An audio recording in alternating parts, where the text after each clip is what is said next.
domove sociálnych služieb Domovina sa Deň partnerstva pomaly stáva tradíciou. Športovo-kultúrny a spoločenský deň zažívajú klienti už od roku 2009. Bránu Hodkovského kaštieľa otvárajú aj pre ostatných partnerov.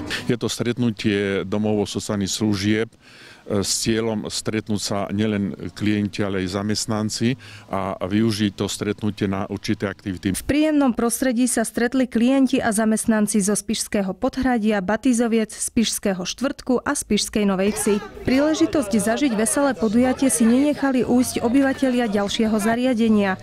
Poprvýkrát Hodkovce navštívili klienti domova sociálnych služieb z Hertníka v okrese Bardejov. Pre mňa je radosť prísť niekde, kde je entuziazmus, ako pán riaditeľ má, a vidieť tú snahu i pri ťažkej situácii, aká spoločnosť je.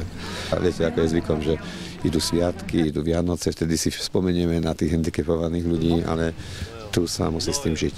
A je to každodenná tvrdá robota, ktorá prináša potešenie v tom, že je to obetavosť. Udri. Tak, no vidíš. Výborne. No, tak, perfektne. Muži a ženy v zariadeniach prežijú roky, preto vzájomné stretnutia sú pre nich pozitívnym spestrením. A zároveň sa aj začleňujú do takého toho reálneho sveta. Predsa tu nás sú v uzavretom priestore, takže sú takí troška izolovaní. A keď prídu návštevy z iných DSS-iek, tak sa nadväzujú nové priateľstvá a na chalan to vplýva iba pozitívne. Každý z klientov má svoj vlastný svet, ale väčšina sa z podujatia teší, aby počas kultúrneho programu a športového zápolenia mohli tým druhým predviesť svoju šikovnosť, silu a presnú mušku. Chceli sme mať dneska vystúpenie, pekne bolo vystúpenie, mne sa to páčilo. A ty si v čom vystupoval? Čo si tam robil? Toto indiánske. Populárne športové hry. Zabávame sa a športujeme, že by sme každý bol najlepší, že by sme vyhrali.